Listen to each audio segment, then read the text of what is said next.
إن الحمد لله نحمده تعالى ونستعينه ونستغفره ونعوذ بالله من شرور أنفسنا ومن سيئات أعمالنا من يهده الله فلا مضل له ومن يضلل فلن تجد له وليا مرشدا أشهد أن لا إله إلا الله وحده لا شريك له إقرارا به وتوحيدا وأشهد أن محمدا عبده ورسوله صلى الله عليه وعلى آله وصحبه وسلم تسليما مزيدا أما بعد معاشر المسلمين والمسلمات إخواني في الدين عزكم الله. Alhamdulillah, kita senantiasa bersyukur kepada Allah Tabaraka wa Ta'ala yang terus melimpahkan nikmat demi nikmat kepada kita semua. Nikmat yang begitu banyak, yang kalau seandainya kita berusaha menjumlah nikmat tersebut, kita tidak akan bisa menghitungnya. Maka yang wajib bagi kita ma'asyiral muslimin adalah untuk bersyukur. Syukur ini wajib dari setiap nikmat yang Allah Subhanahu wa Ta'ala berikan kepada kita. Bersyukur dengan lisan kita memuji dan menyanjung Allah.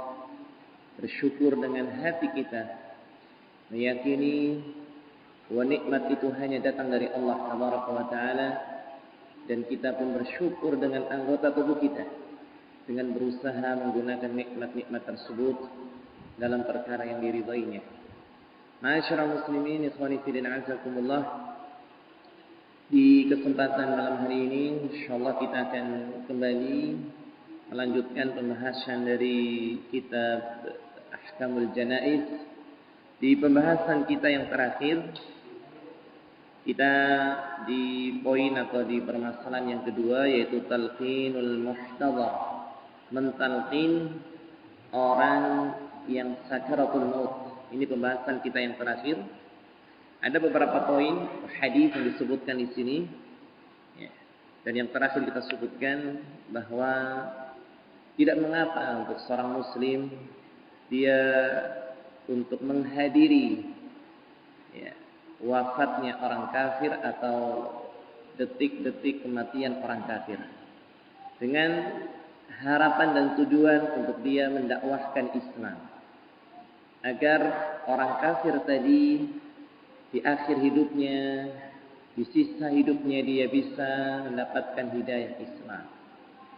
Hal ini sebagaimana dilakukan oleh Rasulullah sallallahu alaihi wasallam ketika pamannya Abu Thalib sakit di detik kematiannya yang mengantarkan kepada kematiannya.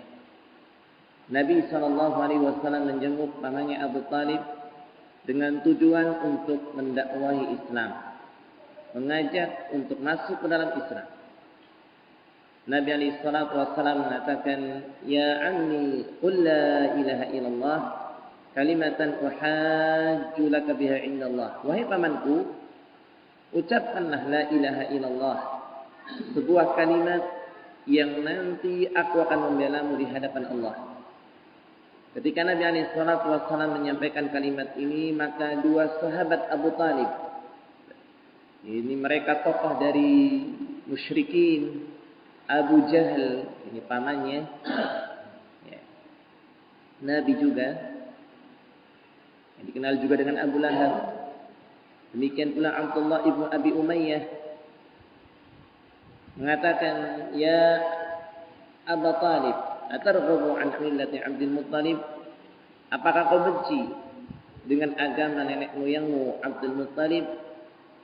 Setiap kali Nabi mengulangi ajakannya untuk mengucapkan la ilaha illallah karena kecintaan beliau kepada pamannya, seorang paman yang telah merawatnya sejak kecil, memiliki jasa yang luar biasa, perhatian, yang menemani dan membela dakwah Nabi alaihi salatu wassalam. Nabi merasa banyak hutang jasa kepada pamannya. Maka Nabi sangat mengharapkan hidayah untuk pamannya. Namun ternyata hidayah itu di tangan Allah Tabaraka wa Ta'ala. Dan kemudian pada akhirnya Abu Thalib mati di atas kesyirikan. turun ayat dalam surat Al-Qasas mengingatkan Nabi alaihi salatu wassalam, innaka la tahdi man ahbabta walakin Allah yahdi man yasha. Sesungguhnya engkau wahai Muhammad, engkau tidak akan bisa memberikan hidayah kepada siapa yang kau cintai, meskipun orang yang kau cintai, akan tetapi Allah yang memberikan hidayah kepada siapa yang Allah kehendaki. Turun juga ayat dalam surat At-Taubah, ma kana lin nabi wal ladzina amanu an yastaghfiru lil musyrikin. Tidak pantas bagi seorang nabi dan orang-orang yang beriman untuk memintakan ampun bagi orang-orang musyrik setelah jelas bahwa mereka itu adalah musuh-musuh Allah. Ma'asyiral muslimin rahimakumullah, ini dalil yang disebutkan oleh para ulama bahwa boleh bagi seorang muslim untuk menjenguk orang kafir dengan harapan mengajak dan mendakwah untuk masuk ke dalam Islam. Demikian pula yang dilakukan oleh Nabi ketika tetangganya anak dari seorang Yahudi sakit. Nabi alaihi salatu wassalam pun menjenguknya. Nabi menawarkan kepadanya Islam dengan harapan di akhir hidup anak ini dia sempat masuk ke dalam Islam, mengucapkan kalimat tauhid, kalimat la ilaha illallah. Dan anak ini biasa membantu Nabi alaihi salatu wassalam. Kemudian ketika Nabi kita Muhammad sallallahu alaihi wasallam mengajak anak ini masuk ke dalam Islam, dia pun minta pendapat kepada ayahnya. Hanadhara ila abi wa huwa indah. Dia menengok kepada abinya seolah-olah minta pendapat, ini bagaimana Muhammad ngajakku masuk ke dalam Islam. Maka ayahnya mengatakan, ati' Abul Qasim, taati olehmu anakku Muhammad. Lihat, ayahnya seorang Yahudi mengatakan kepada putranya, ati' Abul Qasim, taati Abul Qasim, yani Muhammad. Fa'aslama, kemudian anak dari seorang Yahudi ini pun mengucapkan kalimat tauhid dan dia pun masuk ke dalam Islam. Fa kharajan Nabi sallallahu alaihi wasallam wa huwa yaqul, Nabi sallallahu alaihi wasallam mengatakan ketika keluar, alhamdulillah alladzi anqadhahu minan nar. Segala puji hanya milik Allah yang telah menyelamatkan anak itu dari api neraka.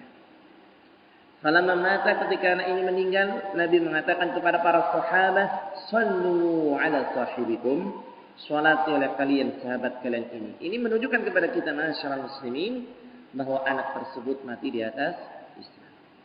Masyarakat muslimin, ikhwani fillah azakumullah, ini pembahasan kita yang terakhir, yaitu mentalqin orang yang sakaratul maut sampai pun dia itu adalah orang kafir, dengan harapan di sisa hidupnya dia mengucapkan kalimat tauhid. Nah, kita masuk di pembahasan yang ketiga sekarang. Ma 'alal hadirina ba'da mautih. Apa yang dilakukan bagi orang yang hadir setelah memastikan bahwa orang yang sakit itu telah meninggal dunia. Apa yang dilakukan bagi orang yang hidup, orang yang di sekitar mayit ketika memastikan bahwa orang yang sakit itu telah meninggal dunia. Ada beberapa poin disebutkan oleh Imam Al-Albani rahimahullah. Yang pertama, fa idza qadha wa aslama ar-ruh fa 'alaihim iddatu asya'. Apabila ruh itu telah keluar, artinya dia orang tadi itu telah mati, maka hendaklah bagi orang yang hidup, keluarganya, orang-orang yang ada di sekitarnya itu melakukan beberapa perkara yang disunnahkan, yang diajarkan oleh Nabi alaihi salatu wassalam, dan ini memberikan manfaat bagi si mayit. Yang pertama, masyarakat muslimin, adalah an yughmidu atau an yughmidu ainaihi, untuk memejamkan kedua matanya. Ini sebelumnya saya sudah tahu belum ini ya? Sudah belum Pak ini Pak? Yang ini nih. Yang memejamkan kedua mata menutupi dengan kain untuk seluruh tubuhnya sudah ya? Belum ya? Belum ya? Saya agak lupa ini. Karena ini pembatasnya agak ke bawah masalahnya ini. Ya. Fa idza qadha wa aslama ar-ruh fa 'alaihim 'iddatu asya' an yughmidu 'ainaihi. Yang pertama adalah memejamkan kedua matanya. Apabila orang yang menyaksikan sakaratul maut dan telah keluar ruhnya, maka yang pertama kali dilakukan adalah memejamkan kedua matanya. Ketika dia mendapati orang yang mati tadi terbuka matanya, terbelalak, ya. Maka yang pertama kali disunahkan adalah segera menutup, memejamkan kedua mata. Wa yad'u lahu aidan, dan mendoakan kebaikan bagi si mayit tadi. Ya. Mendoakan kebaikan bagi si mayit tadi. Doanya diajarkan oleh Nabi alaihi salatu wassalam. Ya. Nah. Baik, li hadithi Ummi Salamah radhiyallahu taala anha qalat. Ya. Jadi yang pertama kali disunahkan adalah menutup, memejamkan kedua mata apabila kedua mata itu terbuka. Dan mendoakan kebaikan ketika menutupnya. Berdasarkan hadis Ummu Salamah yang diriwayatkan oleh Imam Muslim dalam sahihnya, Ummu Salamah bercerita, dakhala Rasulullah sallallahu alaihi wasallam ala Abi Salamah. Kata Ummu Salamah, Rasulullah sallallahu alaihi wasallam masuk menemui suamiku Abu Salamah. Jadi Abu Salamah ini sahabat dekat dengan Rasulullah. Suami dari Ummu Salamah. Anak Ummu Salamah sebelum dinikahi oleh Nabi alaihi salatu wassalam, dia pernah menikah dengan Abu Salamah. Ketika Abu Salamah sakit, Rasulullah menyempatkan waktu untuk menjenguknya. Ternyata waqad syaqqa basaruhu. Dan sungguh mata dari Abu Salamah ini terbuka. Ya, ini keluarganya belum tahu kalau Abu Salamah ini sudah meninggal. Jadi masuk Rasulullah ke kamarnya Abu Salamah, mendapati Abu Salamah ini matanya terbuka, terbelalak. Kalau bahasa kita apa Pak? Mendelik. Ya, seperti itu. Jadi syaqqa itu terbuka, terbelalak. Ada akan disebutkan kenapa orang yang meninggal itu matanya terbuka. Kenapa orang yang meninggal itu terkadang matanya itu terbelalak. Itu ada sebabnya disebutkan oleh Nabi. Fa'aghmadhahu, maka Nabi memejamkannya, menutupkannya, tutup. Tsumma qala, Nabi mengatakan, innar ruha idza qubidha tabi'ahul basaru. Kata Nabi, sesungguhnya ruh, nyawa, apabila dicabut oleh malaikat dengan izin Allah, tabi'ahul basar, maka diikuti oleh pandangan mata. Jadi keluarnya ruh itu diikuti oleh pandangan mata. Ya. Fadhajjan nasun min ahlihi. Maka ketika keluarganya mendengar sabda Nabi ini, ucapan Nabi ini, bahwa ruhnya Abu Salamah ini telah keluar. Berarti keluar dari kaki, diikuti oleh pandangan mata. Terbuka matanya. Ruh itu apabila keluar dicabut, diikuti oleh pandangan mata. Ya. Fadhajjan nasu min ahlihi, maka keluarganya ini tahu dan teriak. Kalau Abu Salamah ini sudah meninggal. Maka mendengar keluarganya teriak, kaget, ini Abu Salamah ini sudah meninggal. Dikira oleh mereka ini belum meninggal. Lalu zaman dulu itu belum ada dokter. Artinya dokter yang memeriksa ini, memastikan ini sudah meninggal atau belum. Fawajjan nasu min ahli, maka keluarganya teriak, kaget bahwa Abu Salamah ini sudah meninggal. Faqala, maka Nabi mengingatkan, la tad'u ala anfusikum illa bi khair. Jangan kalian mendoakan untuk diri kalian kecuali kebaikan. Artinya jangan ucapkan kalimat-kalimat kejelekan. Fa innal malaikata yu'minuna 'ala ma taqulun. Sesungguhnya para malaikat mengaminkan apa yang kalian ucapkan. Kemudian Nabi mendoakan untuk Abu Salamah. Ini doanya. Ini doa yang diucapkan untuk orang yang meninggal. Ya, seraya memejamkan kedua matanya. Atau di awal kali orang itu meninggal. Kata Nabi SAW, Allahumma ghfir li Abi Salamata. Warfa' darajatahu fil mahdiyin. Wakhlufhu fi aqibihi fil ghabirin. Waghfir lana walahu ya rabbal alamin. Wafsah lahu fi qabrihi. Wa nawwir lahu fi. Ini doanya kalau menapa? Ini ringkas ini yang terakhir ini. Kalau enggak hafal ya, doakan ampunan. Allahumma ighfir lahu. Allahumma ighfir. Disebut namanya di sini oleh Nabi. Allahumma ighfir li Abi Salamata. Ya Allah ampuni Abu Salamah.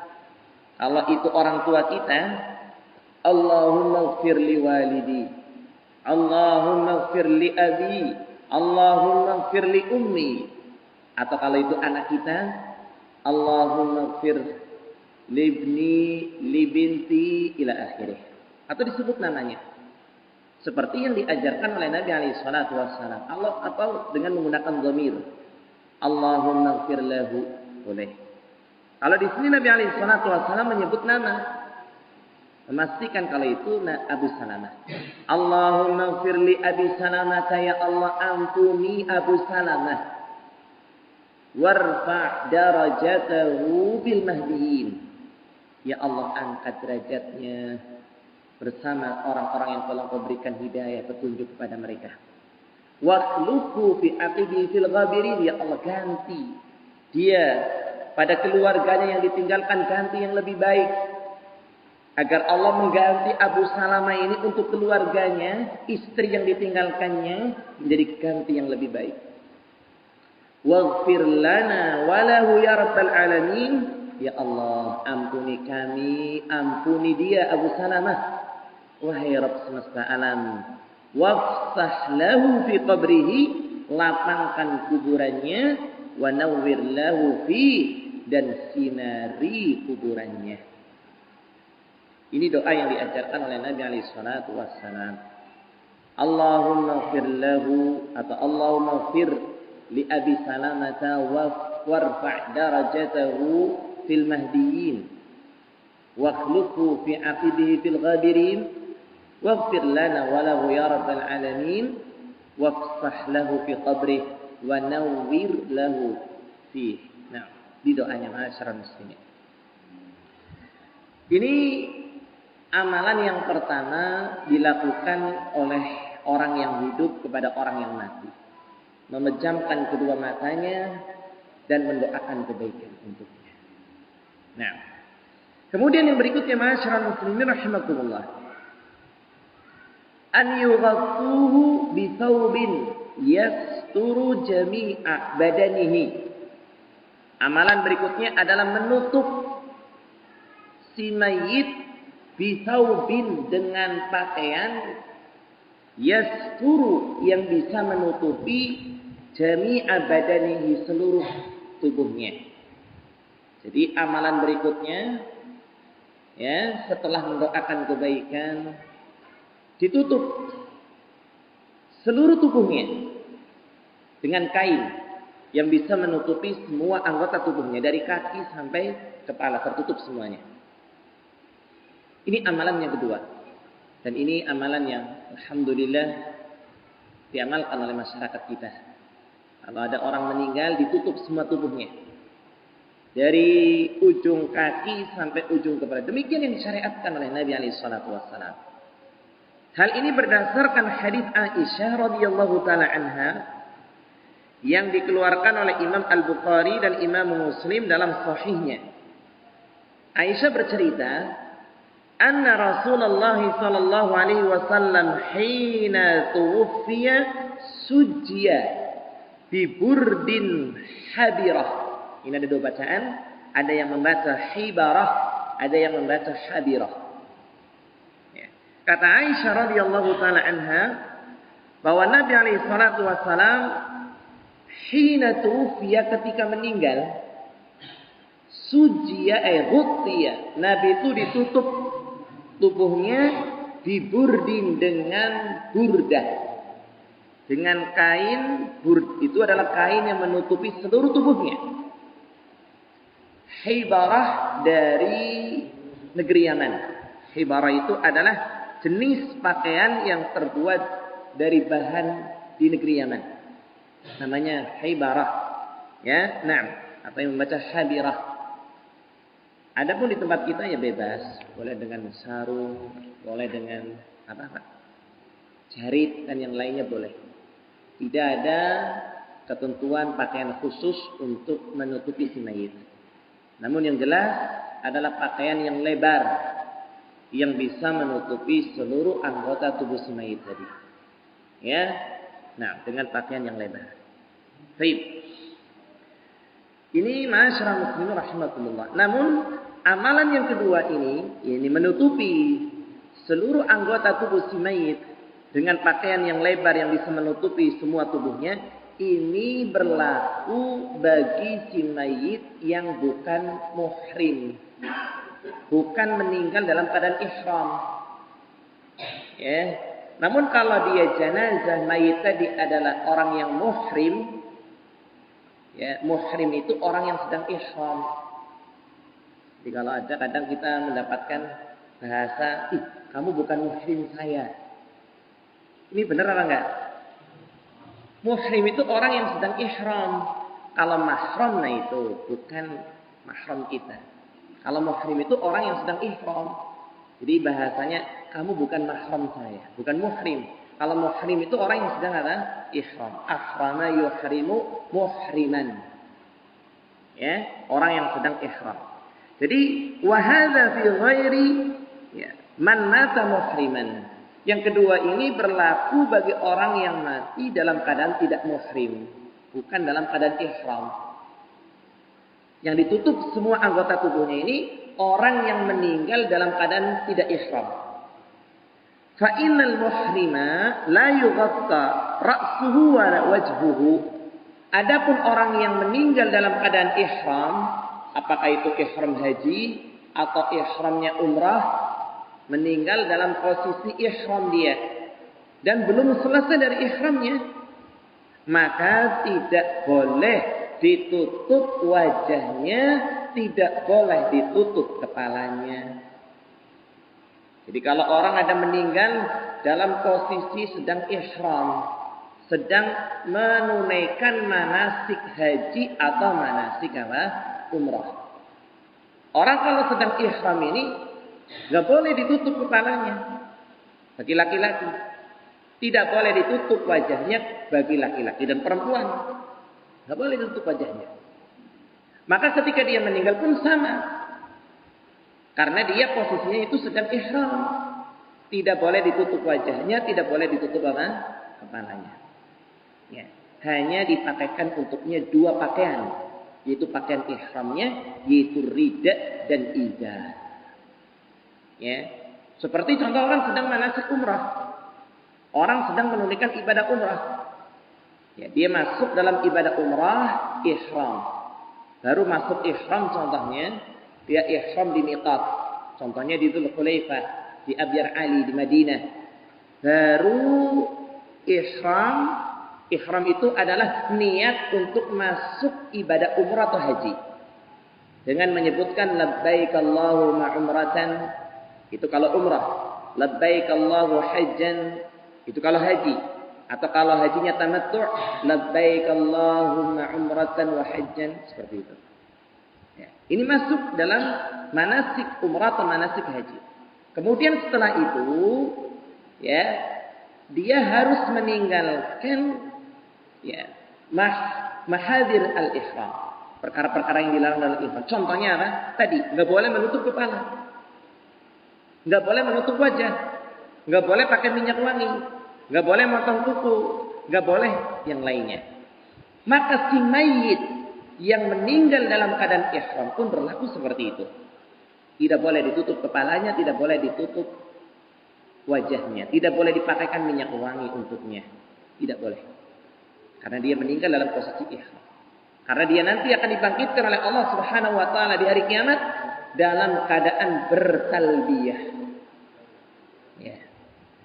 Karena dia belum selesai menunaikan manasiknya.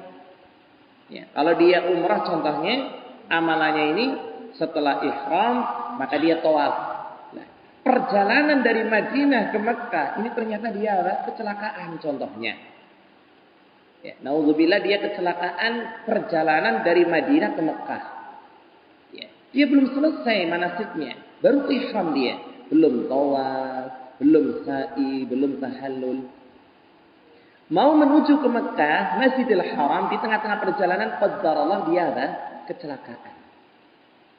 Maka dia nanti ketika diurusi jenazahnya tidak boleh ditutup wajahnya. Kalau kita di Mekah itu kita sering mendapati jenazah-jenazah yang terbuka. Kepala terbuka apa? Wajahnya. Maka kita pastikan berarti dia meninggal dalam keadaan ihram. Tidak ditutupi sama sekali. Tidak ditutupi sama sekali wajah dan kepalanya. Ini dikecualikan dari menutup kepala dan wajah. Siapa mereka? Mereka itu adalah orang yang meninggal dalam keadaan ihram atau mereka yang muhrim. Hal ini berdasarkan hadis yang diriwayatkan oleh Imam Al-Bukhari dan Imam Muslim dari sahabat Ibnu Abbas. Di keterangan ini disebutkan oleh Nabi. Dari sahabat Ibnu Abbas radhiyallahu taala anhuma, Nabi sallallahu alaihi wasallam mengatakan kepada orang yang meninggal di Arafah. Kata Nabi alaihi salatu wasallam, kata sahabat Ibnu Abbas, "Bainama rajulun waqifun bi Arafata." Ada seorang dia wukuf di Arafah. Kalau orang sedang wukuf berarti kan ibadah apa ini? Haji. Wukuf ini rukun dari ibadah haji. Bahkan ibadah yang paling inti dalam ibadah haji itu ya wukuf di Arafah. Berarti ini menunjukkan orang yang sedang wukuf ini hajinya selesai atau belum? Belum. Masih di tengah-tengah ihramnya. Nah, kata sahabat Ibnu Abbas, dulu ada seorang dia sedang wukuf di Arafah. Idh waqa'a an rahilatihi fawaqasathu. Tiba-tiba orang ini jatuh dari kendaraannya. Orang yang namanya wukuf boleh di atas kendaraan di Arafah. Dia itu jatuh dari kendaraannya. Fawaqasathu, maka dia meninggal, patah tulang lehernya ini patah. Dia meninggal masih posisinya itu ihram. Masih wukuf di Arafah. Au qala fa'aqasathu faqala an-nabiy sallallahu alaihi wasallam, maka Nabi berkata tentang orang ini. Nabi mengatakan kepada para sahabat, irsiluhu bima'in wa sidrin. Mandikan oleh kalian sahabat kalian ini dengan air, dengan sidr, dengan daun sidr. Ingat, daun sidr ini bukan minyak wangi. Ya, bukan dengan minyak wangi. Kalau seandainya kok pakai sabun, jangan pakai sabun yang wanginya itu mencolok. Nah, ini masih muhrim ini. Ya, tidak boleh memakai minyak wangi kalau pakai sabun orang ihram. Tidak dengan sabun yang mencolok wanginya. Kata Nabi, irsiluhu bima'in wa sidrin. Mandikan orang ini dengan air dan daun sidr. Daun sidr ini ya sejenis dengan sabun. Kalau kita gosok-gosok ini keluar busanya, peret bahasa kita ini. Kalau di zaman sekarang sudah ada namanya sabun sidr. Itu terbuat dari pohon sidr atau daun sidr. Wa kafinuhu fi thawbaini, kata Nabi. Kafani orang ini dengan dua pakaiannya.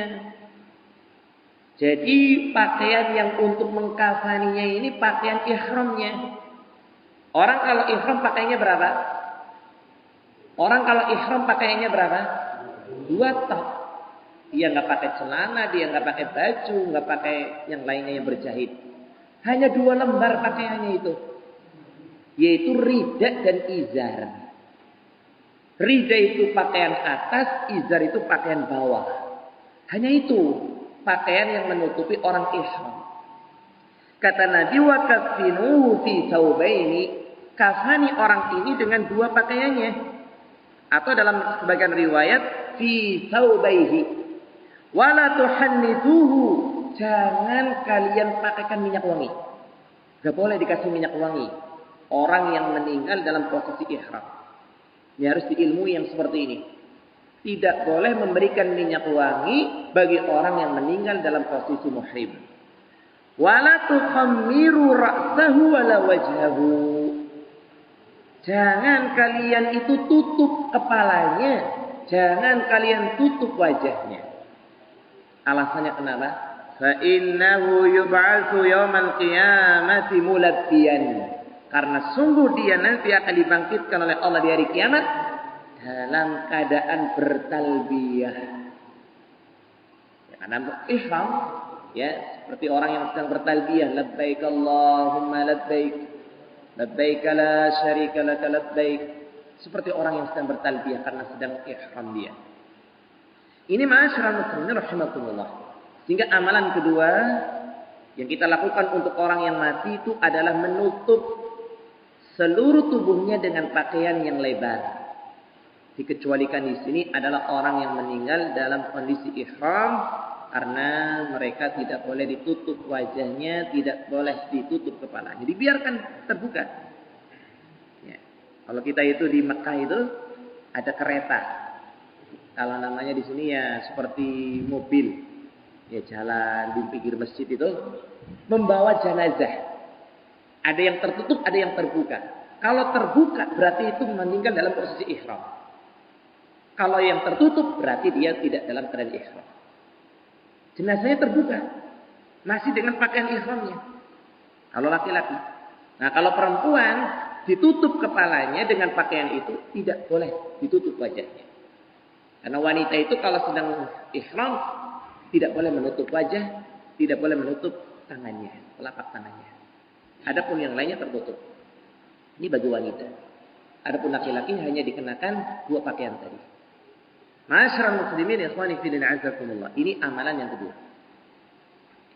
Amalan yang ketiga bagi orang yang hidup untuk orang yang meninggal dunia. An yu'ajjilu bitajhizihi wa ikhrajihi idza bana mautuh. Yang berikutnya adalah menyegerakan dalam mengurusi jenazahnya, mengeluarkan jenazahnya apabila telah jelas kematiannya. Kalau sudah jelas kematiannya, dipastikan meninggal, segera diurusi. Ya, dengan cepat. Dimandikan, dikafani, diantarkan ke barah, dimakamkan. Ini yang sunnah. Ya, itu cepat dalam pengurusan jenazah. Li hadits Abi Hurairah radhiyallahu anhu marfu'an. Hal ini berdasarkan hadis Abu Hurairah secara marfu'. Nabi sallallahu alaihi wasallam mengatakan, "Asri'u bil janazah." Segerakan oleh kalian jenazah-jenazah kalian. Dalam sebagian riwayat, jenazah itu kalau sedang dipikul di atas, orang yang memikulnya di atas leher-leher rijal yang memikulnya, kata Nabi, apabila jenazah itu jenazah yang saleh, jenazah itu kan mengatakan, qaddimuni, qaddimuni, segerakan aku, segerakan aku. Dia rindu dengan apa yang dijanjikan oleh Allah.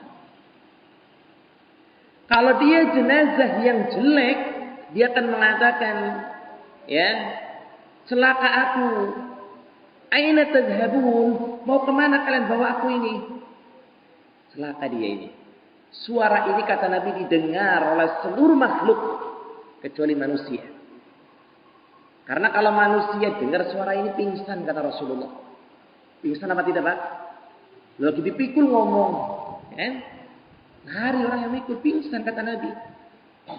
Dalam hadis riwayat Muslim. Ya, jadi kalau itu jenazah yang soleh mengatakan qaddimuni, qaddimuni. Kalau itu ghairu saleh, dia mengatakan celaka aku, kemana kalian akan bawa diriku ini? Dia takut. Suara ini kata Nabi didengar oleh seluruh makhluk kecuali manusia. Karena kalau dia mendengar manusia tadi itu akan pingsan. Barakallahu fikum. Ma'asyiral muslimin rahimakumullah. Ini amalan yang berikutnya adalah menyegerakan dalam pengurusan jenazah. dalam pengurusan segera dimandikan, segera dikafani, segera dimakamkan. Ini yang sunnah. Namun ketika di sana ada maslahat seperti yang terjadi di zaman Nabi SAW, Nabi SAW itu meninggal hari Senin, dimakamkan itu malam Rabu, Selasa malam Rabu itu Nabi. Kalau ada yang bertanya kenapa Nabi diakhirkan, itu ada maslahat di situ. Yang pertama disebutkan oleh para ulama, kenapa Nabi itu pemakamannya diakhirkan? Sebagian sahabat itu ragu. Terjadi khilaf di antara mereka tentang kematian Nabi. Ini Nabi ini sudah meninggal atau belum? Sampai Umar ketika mendengar kematian Nabi, Umar mengancam, siapa yang mengatakan Rasulullah itu meninggal berhadapan dengan saya? Itu Umar. Ragu dengan kematian Nabi. Sampai datanglah Abu Bakar masuk ke kamarnya Aisyah, membuka wajah Nabi, dicium keningnya. Abu Bakar memastikan kalau Rasulullah itu sudah meninggal. Berkhutbah di tengah-tengah manusia bahwa Rasulullah sudah meninggal. Di saat itulah Umar baru yakin kalau Rasulullah ini sudah meninggal. Ini alasan yang pertama. Terjadi khilaf di kalangan para sahabat tentang Rasulullah ini sudah meninggal atau belum. Yang kedua, sampai di baiatnya Abu Bakar menjadi khalifah. Kesepakatan kaum muslimin membaiat siapa? Abu Bakar untuk menjadi apa? Khalifah. Kalau terjadi maslahat seperti itu, maka boleh diakhirkan. Ketika tidak ada maslahat yang seperti itu, maka yang sunnah sabda Nabi SAW, asri'u bil janazah.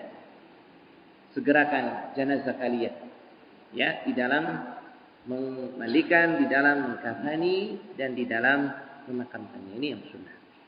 Termasuk dalam membawa, ya, kita disunahkan untuk cepat. Nah, ma'asyiral muslimin rahimakumullah, an yadfanuhu fil balad alladhi mata fihi. Kemudian yang berikutnya adalah dia dimakamkan di tempat dia meninggal. Ya, walaupun ini terjadi khilaf di kalangan para ulama. Kalau dia meninggal bukan di negerinya, apakah boleh untuk dipindahkan ke negerinya, ini terjadi khilaf. Ya, di kalangan para ulama. Nah, namun yang afdal kalau seandainya tidak ada maslahat yang lain, maka dia dimakamkan di tempat dia meninggal.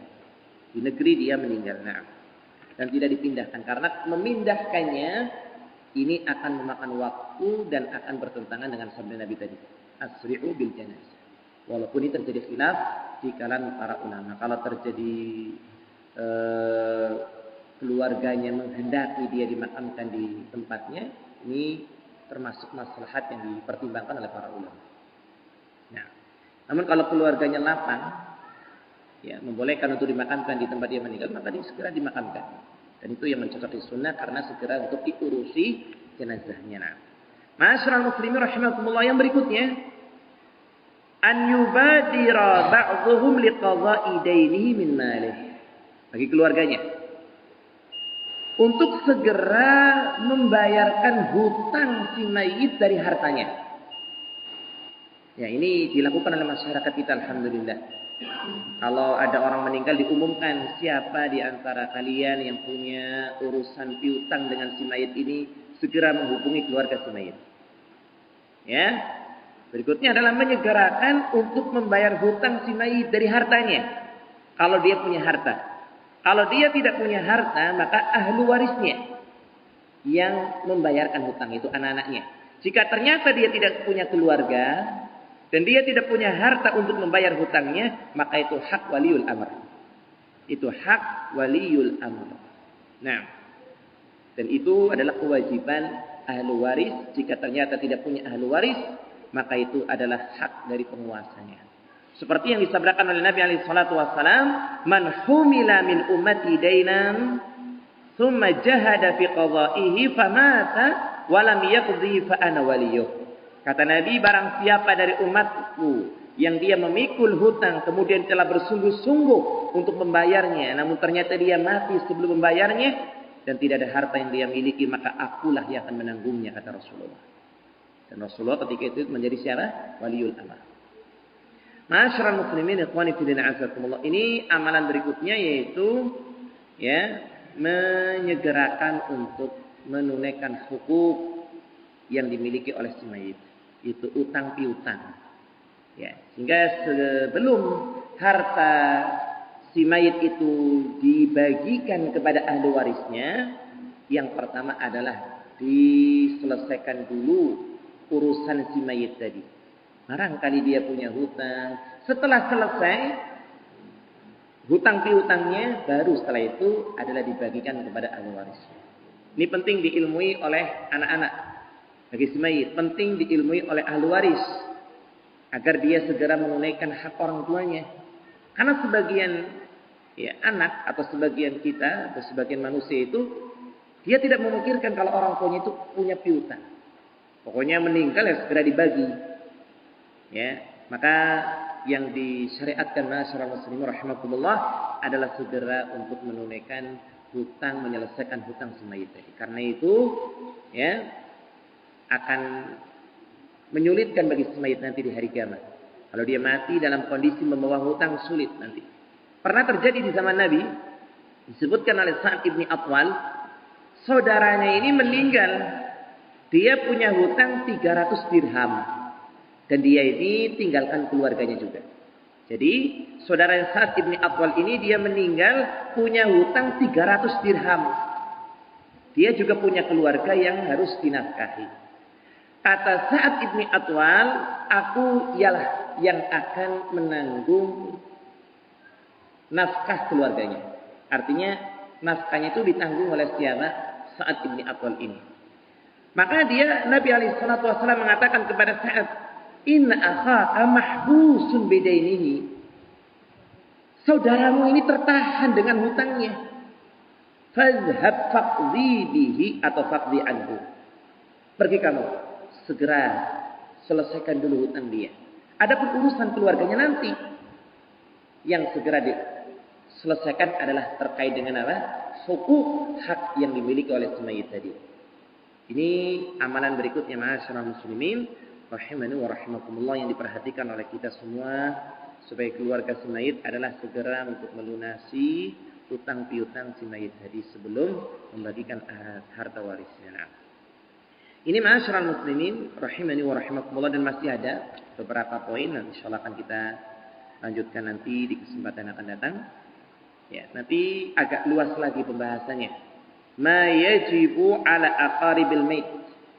Apa yang wajib bagi kerabat si mayit? Apa saja yang diamalkan ya bagi kerabat si mayit? Ya, amalan-amalan yang disunnahkan dan diajarkan oleh Nabi SAW untuk dilakukan kepada si mayit tadi. Dan perkara-perkara yang dilarang.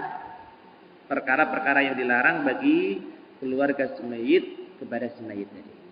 Ini pembahasan kita insyaallah di kesempatan yang datang, poin yang kelima. Demikian apa yang bisa kita sampaikan di kesempatan malam hari ini. Jadi pembahasan kita di malam hari ini adalah perkara-perkara yang dilakukan bagi orang yang mendapati dan bisa memastikan kalau orang tersebut meninggal dunia. Yang pertama tadi, memejamkan kedua matanya, mendoakan kebaikan, Allahumma fir lahu warfa' darajatahu ila akhirih. Kemudian yang kedua, menutupi seluruh tubuhnya dengan pakaian yang lebar. Yang ketiga adalah menyegerakan dalam pengurusan jenazah. Kemudian yang terakhir tadi adalah segera membayarkan hutang jika si mayit ini memiliki hutang. Nah, insyaallah akan kita lanjutkan pembahasan berikutnya, amalan-amalan atau perkara-perkara yang diwajibkan kepada keluarga si mayit. Ini lebih lebar lagi pembahasannya. Lebih lebar lagi pembahasannya, insyaallah akan kita baca, pelajari bersama di kesempatan ini. Nah, dari saya pakai.